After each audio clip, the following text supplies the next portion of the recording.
Kata mo kasi sita. Sita. Mabuti ba ito?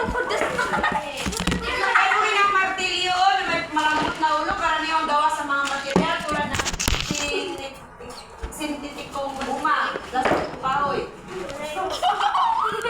Malambot na ulo, karaniwang guma.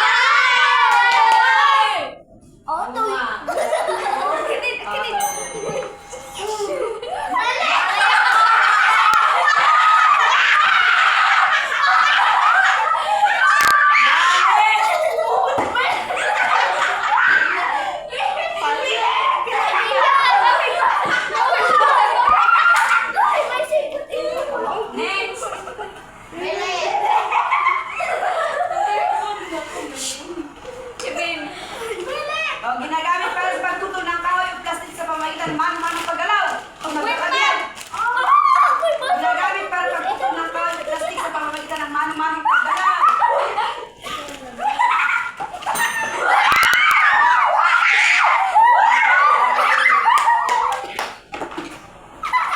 Next.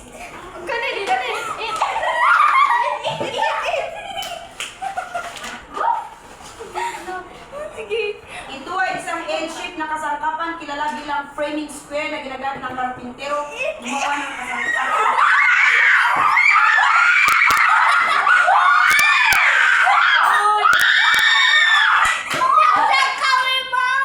Wala.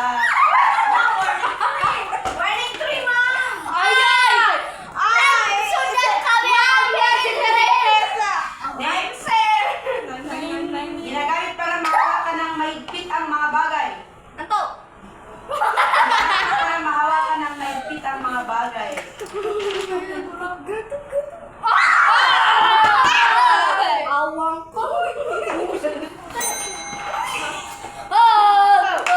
Wrong.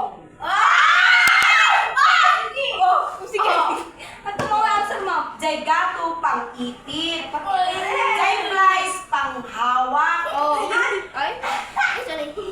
ng mahigpit. O yun ang pagkakaiba. Nakita niyo? Pagkakaiba. Ito naman. Ginagamit ko pang ikabit sa isang patag na lamesa ang isang bagay.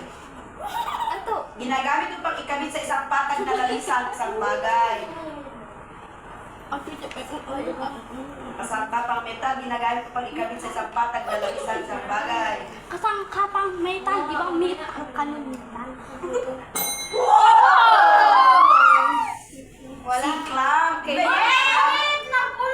Uy, inulit ko lang naman talaga. Clamp. Next.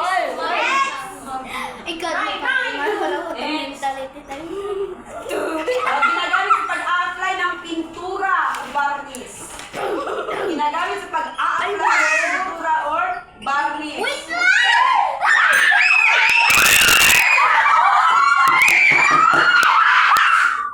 Mali, Brooksy.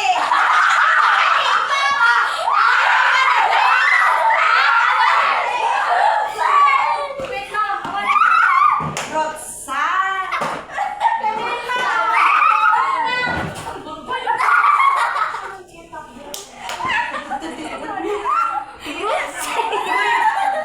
Nakalang mo pa, gibto itong bilat na.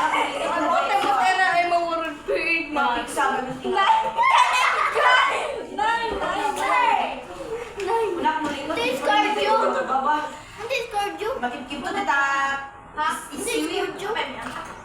Okay. Mano, alam niyo nakaten? O sino nakaten? Sa inyo. Sige, take mo may isa. Ay, huwag na para. Yes, ma'am! Sige, 10-9. Sige, pakibalik na yan. Pakibalik. Paliwanag kita. Ginagawa niyo dito na. Pakibalik. Wala ka tayo, boss.